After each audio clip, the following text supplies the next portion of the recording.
All right. So before getting into this thing, there's a couple things I wanted to say.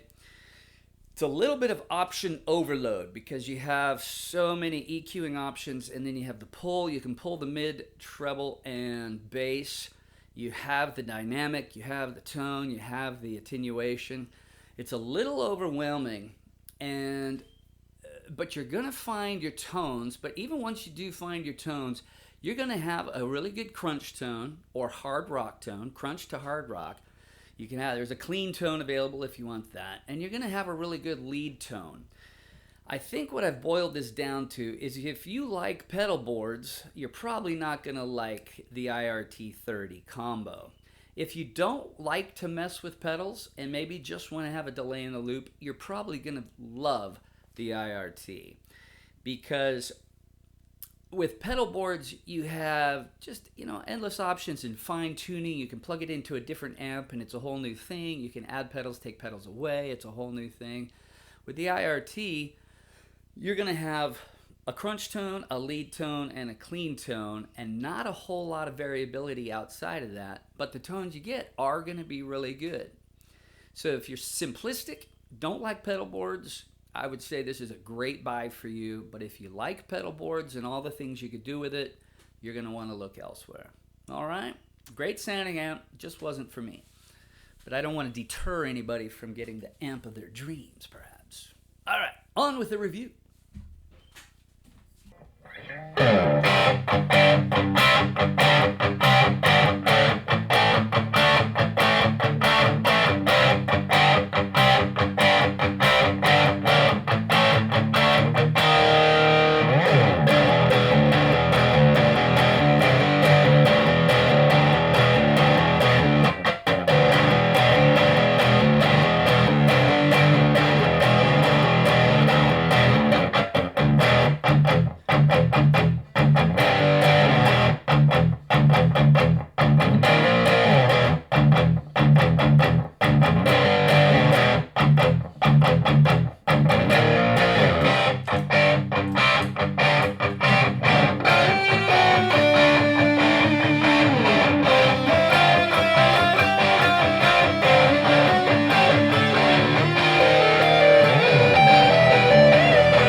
Welcome aboard, everybody. Old Guy Jammin' here. This is the Laney IRT 30-watt combo amp.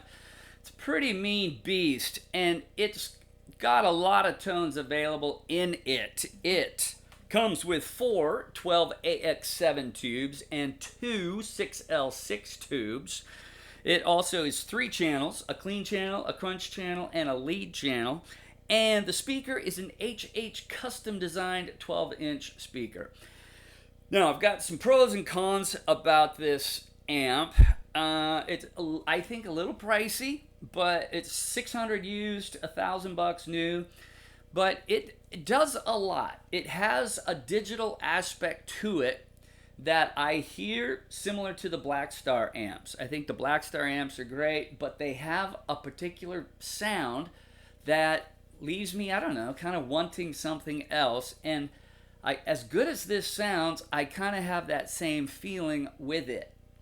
It's really hard to describe because it sounds great. I mean, the crunch channel is to die for. Super tight.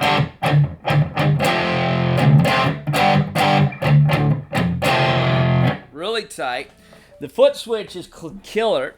Comes with a dedicated 4-button foot switch. You've got your boost, which you can use with any channel. You've got reverb, which is okay. We've got clean and or crunch.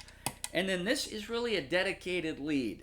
All right, so it doesn't sound as good. If you try to use the lead for rhythms, it gets a little bit messy. It gets a little bit, well, messy, spongy. But the crunch channel takes you up pretty much as far as you'd like to go with the dirt.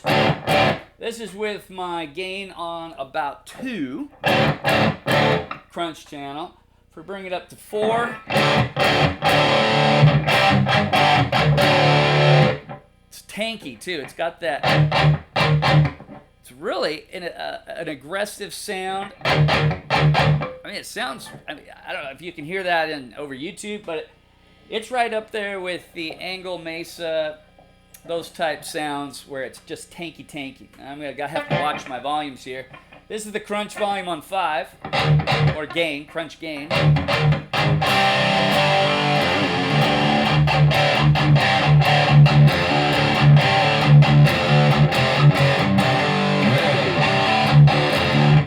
Sounds pretty good. You go up even further, and oh my gosh, now we're starting to get pretty loud.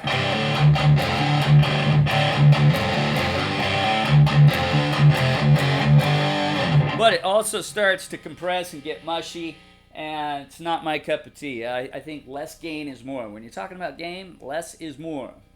What do you mean less is more? More is more. Ingve, right?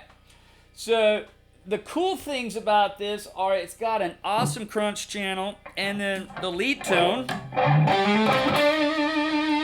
is really nice.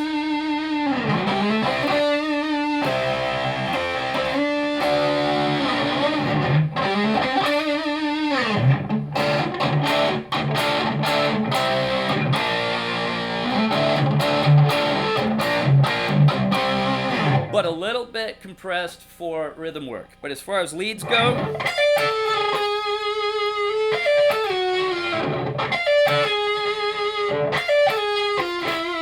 been getting into some George Lynch lately.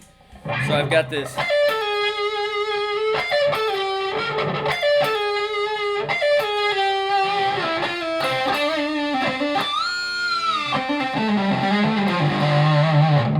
All right. Anyway.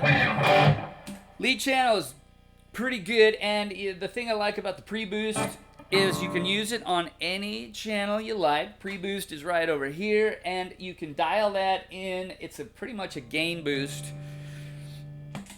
We'll show you what this sounds like on the crunch channel. Unboosted. Boosted. On. Boost on. So a nice amount of boost that you determine. It's not preset, which is pretty cool. So you've got the options. There's so many options with this. It's going to take you a long time to not dial in because it sounds pretty good out of the box, but you're going to spend a lot of time.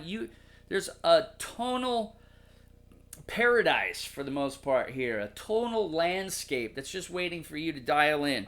You've got a really good crunch channel, which you can boost for lead or just a more aggressive tone.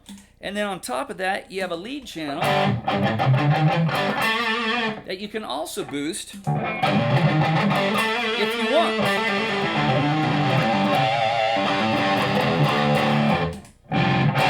You know what I'm saying? So lots of tonal flavors here available to you. The clean channel is decent as well. Lots of headroom on this clean channel. Right now I've got it on 3.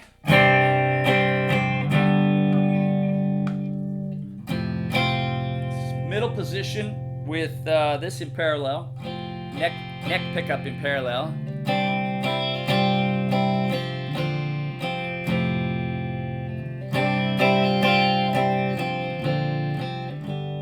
It's a beautiful clean channel.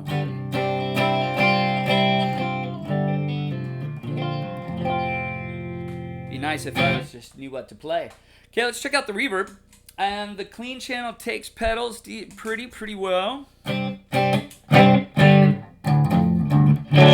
But I noticed pretty much overall that it doesn't need pedals. You have so many tones available to you that you're only gonna need maybe a delay and one boost pedal. I mean, there's so many options with boost here that I don't find myself ever utilizing an overdrive. You don't need to, but you will want a delay in the loop. If you could turn the loop on and off with the pedal, that would make it almost the perfect amp. But on this clean channel, let's check out the reverb. Reverb's at 5. Let's turn the reverb up.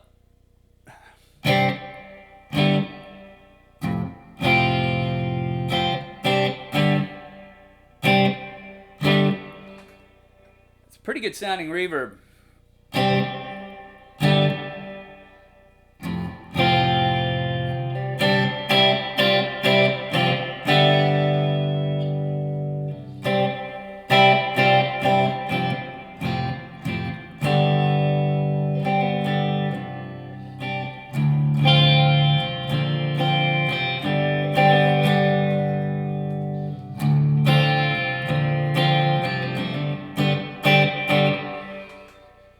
So as much as you're ever going to want.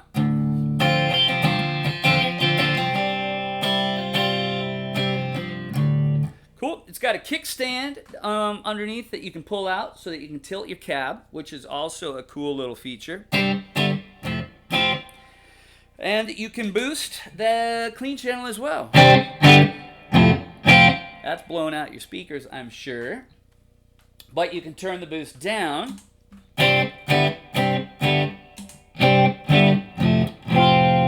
The boost also acts as an additional soft drive to the clean channel if you want. If we turn that boost higher up, we'll attenuate this down low. It's really loud. I mean, the boost is really cool because it's a nice mixture of volume and gain. But now we've added a little bit of bite to that clean channel.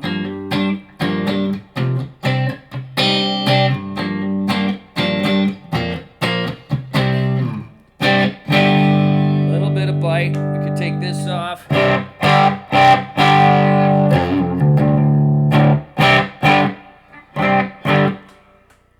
So that gives you a nice fat little bluesy type tone as well. All available with this 4-button foot switch, which is pretty cool. All right. So I don't know what else to say about it. It's got so much to offer. It also has another couple of features. Let's get our crunch back up here. We'll talk about some of these other features.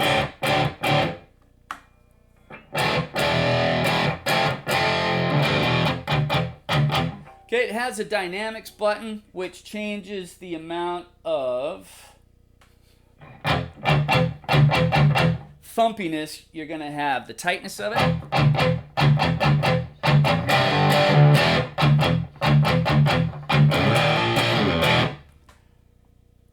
Sometimes that one's really subtle. It's a little looser on that side. You turn it all the way clockwise and you get a little of the bass is taken out and end up with a little bit tighter deal. Let me hit this real quick.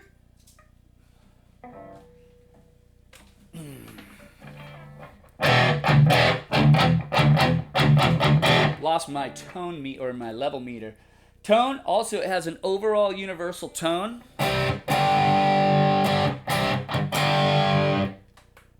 If you that you can use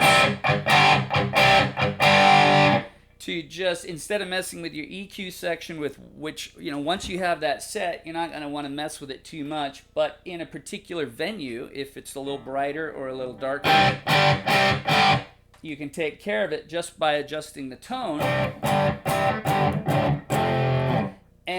it takes care of everything to fit your venue, whether you're outside or inside, small room, big room, which is kind of a nice feature.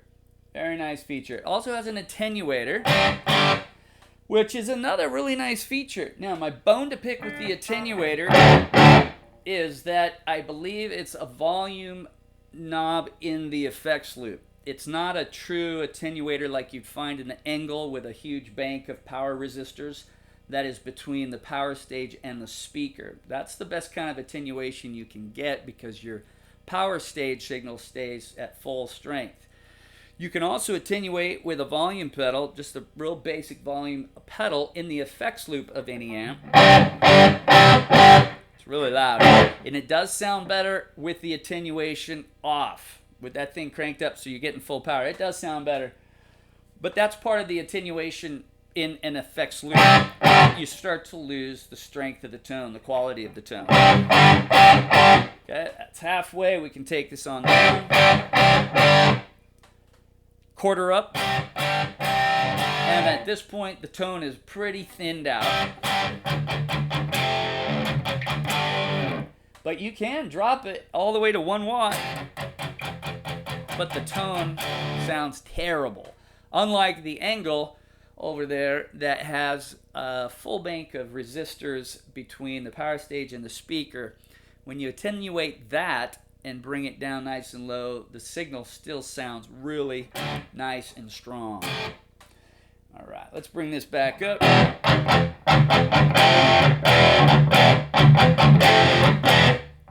It sounds killer. I mean, the crunch channel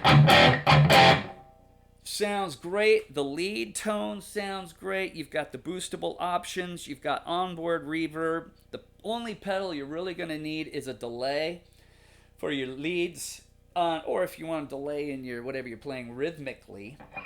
The other thing it has is also these all pull out. All right, so let's see if we can, and it's subtle, but it does work. We'll pull all these.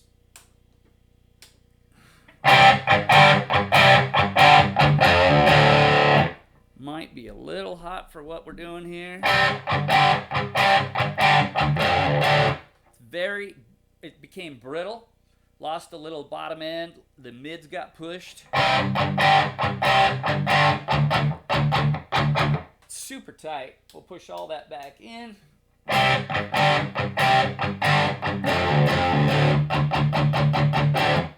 All right, so you probably won't hear that difference, but I hear it in the room. Loses a little bass, the whole tone tightens up quite a bit. So that's it. It is loud as whatever superlative you want to throw in there. It's really loud. It sounds good. I'm not getting used to it though, but it does sound great. But I think I'm okay with just the red channel up here with the Laney. I like that. The IRT Studio I didn't like. It was 60 watts. And I had a question about that. How do you get 60 watts out of two EL84s, which you'll find in the IRT 60? That doesn't seem to compute with what I know about stuff. It takes pedals moderately well. It doesn't take, I don't think it takes pedals really well, but it takes them okay. But then again, you don't need pedals with it, because of all the tonal options you have. Am I going to keep this one? I don't think so. I do want to collect things that sound different, but there's something about this that doesn't motivate me to play. I'm always fiddling with it, trying to find something, whereas when I'm on the Ignator, the Tweaker, or the Engel, or any of these others, I just play. I just keep playing, and there's nothing there's nothing missing in the tone for me. But as you know, tone is all subjective. If it sounds good to you, it is good. All right, so maybe that'll help you make some decisions about this thing. Options up the wazoo. Cool kickflip for the cab tilt. Full-on tube. If you like the Black Star stuff, you're going to love this. That's my, it's kind of the final word on that. All right. Okay, well, Old Guy Jammin's out. Enjoy. We'll see you next time.